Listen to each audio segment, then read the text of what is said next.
Afrika Mashariki, na hizi ni habari za sasa za Uamuzi Radio. Jina langu. Kaunti ya Nyandarua inaomboleza kifo cha aliyekuwa naibu mwenyekiti wa afya Bell Wahito. Akizungumza na vyombo vya habari hii leo, spika wa kaunti hiyo amesema kuwa kiongozi huyo alihusika katika ajali mwendo wa saa 6 usiku wa kuamkia leo. Spika huyo amemsifia kiongozi huyo kwa utendakazi wake, akiwatakia heri wanafamilia wake wakati huu mgumu. Sana ilikuwa ni ajali jana usiku kuelekea mwendo wa saa 6. Tulikuwa tumetoka hii kamati ya budget, wakati mheshimiwa alikuwa anaelekea nyumbani, akapatana pale kwa junction ya Malimu, akapatana na basi ya Guardian, wakakuwa wanagongana na unfortunately tukampoteza hiyo wakati.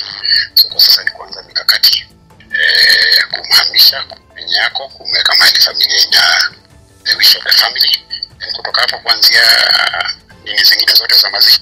Na wananchi katika wodi ya Andu, eneo bunge la Magarini katika kaunti ya Kilifi, wakashifu vikali kisa cha mwanamume mmoja kuaga dunia baada ya kukatwa na upanga usiku wa kuamkia leo. Wakiongozwa na Thomas Karisa, wamesema hatua hiyo ni kinyume na sheria na hakuna haja ya Wizara ya Usalama kuanzisha uchunguzi dhidi ya kisa hicho. Tukisonga mbele ni kwamba kiongozi wa chama cha Wiper Kalonzo Musyoka amesisitiza kuwa siku ya Jumatano itakuwa ni mapumziko ili kuwakumbuka walioaga dunia wakati wa maandamano nchini. Hata hivyo, amesikitika kwamba familia ambazo wapendo wao waliangamia katika maandamano hayo bado hazijafidiwa.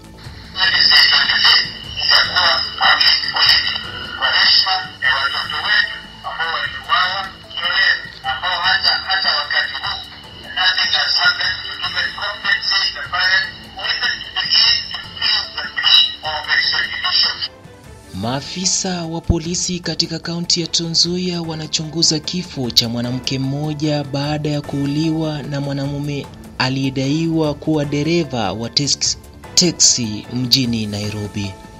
Kwa mujibu wa babake marehemu kwa jina Justus Sainyi, mwanamume huyo amekuwa akimtishia marehemu licha ya wao kuripoti kisa hicho katika kituo cha polisi.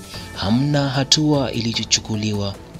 Aidha, mwili wa mwanamume huyo ulipatikana katika mojawapo ya majumba ya kulala katika eneo la Moi's Bridge huko Nairobi.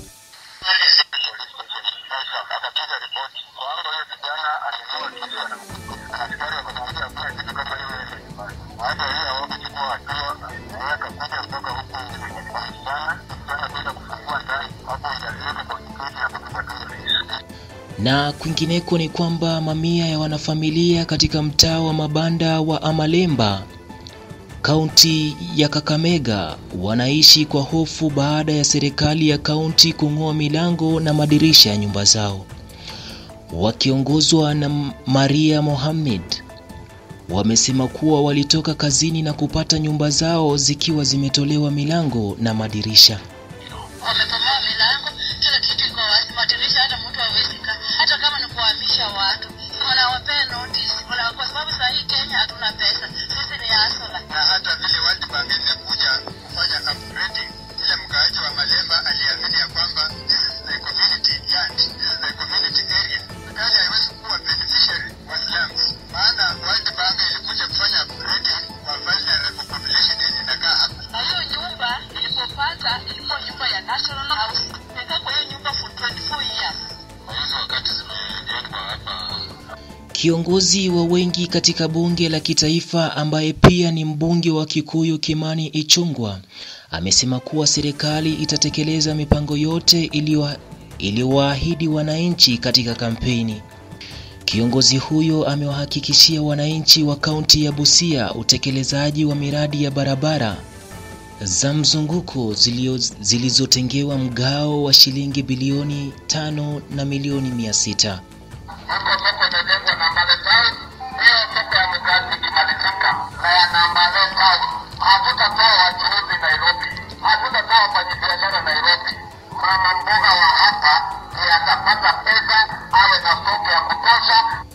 Na kimataifa ni kwamba kundi la wapiganaji la Hamas limetaja shambulizi la Marekani dhidi ya Iran kuwa uchokozi. Aidha, Iran imejibu mashambulizi ya Marekani na Israel baada ya kurusha makombora ambayo yamewajeruhi watu 16 ambao sasa wanatibiwa kulingana na ripoti ya shambulizi la Iran. Michezoni ni kwamba msimu wa ligi kuu nchini Kenya mwaka wa 2024-2025 umekamilika hii leo kwa mechi za mzunguko wa 34. Kwa hizi na habari zingine tupate katika mitandao ya kijamii Twitter, Facebook, YouTube na Instagram. Jina langu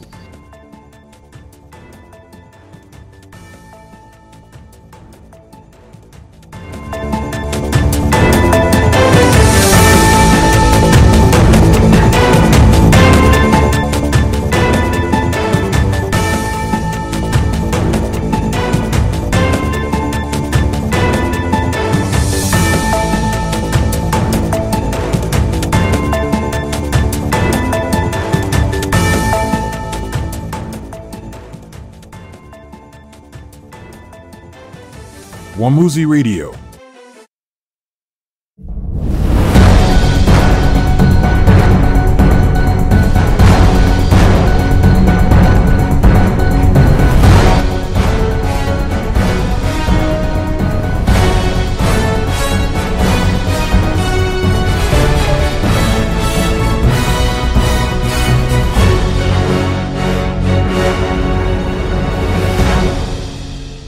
Which station is this? Wamuzi Radio.